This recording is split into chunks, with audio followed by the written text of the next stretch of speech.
2024년 부산 MBC 신년기획 오늘 두 번째 순서입니다. 경제 분야를 짚어보겠습니다. 지난해 세계박람회 유치 도전이 실패로 돌아가면서 부산 경제는 지금 도약을 위한 한쪽 날개가 꺾인 듯한 분위기입니다. 하지만 부산은 여전히 천혜의 자연과 경제적 잠재력을 보유하고 있고 2024년 올해는 그 어느 때보다 도약을 위한 중대한 분기점이 될 전망입니다. 이만은 기자가 보도합니다. 대한민국 최초의 항만 재개발 사업이 진행되고 있는 부산항 북항 재개발 사업 현장입니다. 1단계 사업 부지 면적만도 150만 제곱미터. 세계 박람회 부지 현장이자 지난해 BIE 실사단이 둘러보고 큰 관심을 나타냈던 곳이기도 합니다. 세계 박람회 유치가 실패로 돌아가면서 이와 관련한 기대 효과도 무산된 상황. 그러나 부산항 북항 재개발 사업은 여전히 부산의 경제 판도를 뒤바꿀 수 있는 중대한 분기점입니다. 지난 10여 년간의 경제 유발 효과만도 32조 원.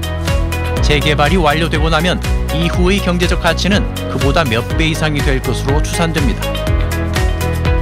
관건은 어떤 방식으로 개발하느냐 하는 건데 부산항의 재개발 모델은 일본 요코하마의 미나토 미라이 21에 가까울 것으로 예상됩니다.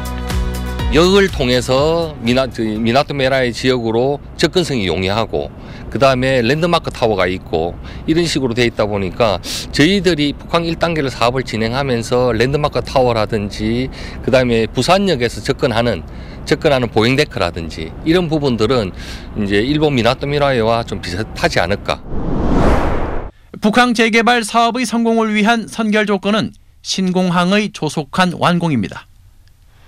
부산이 국제적인 관광 마이스 산업의 랜드마크가 되기 위해서는 부산과 전 세계를 연결하는 직항 항공 노선이 필수적인데 현재 동아시아권 단거리 국제선 노선에 국한된 김해공항으로는 불가능하기 때문입니다. 저비용 항공사의 중소형 항공기 수준으로는 국제금융도시도 관광 마이스 허브 도시도 공허한 구호에 그칠 수밖에 없습니다.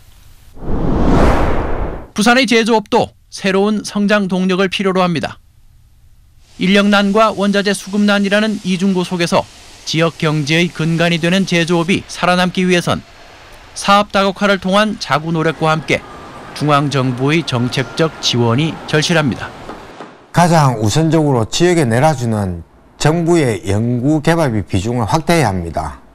현재 정부 연구개발비 예산의 80% 가까이가 수도권에 배정되고 있고 이 흐름이 지속된다면 R&D 역량이 떨어지는 지역 기업들은 독자 생존이 어려워지고 또 지속적으로 대기업의 하청업체로 남을 수밖에 없습니다.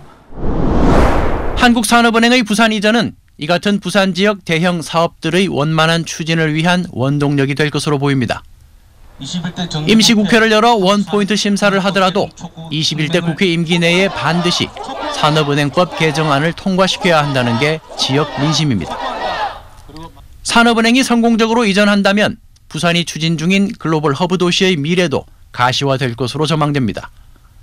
싱가포르와 두바이, 홍콩 등 국제 선진 도시들을 모델로 금융 인프라 확충을 통한 물류와 네트워크 중심 도시로 첫 발을 내디딘다는 계획입니다.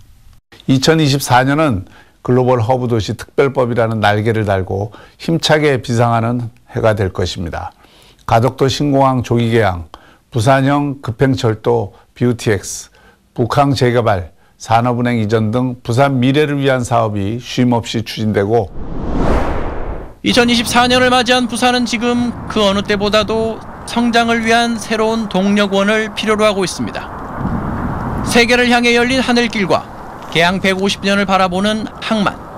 부산의 잠재력은 차고 넘칩니다. 이렇듯 무한한 부산의 잠재력을 어떻게 성장 동력으로 전환하느냐 하는 문제는 정치력과 행정 수행 능력, 결국 사람의 몫입니다. MBC 뉴스 이만흥입니다.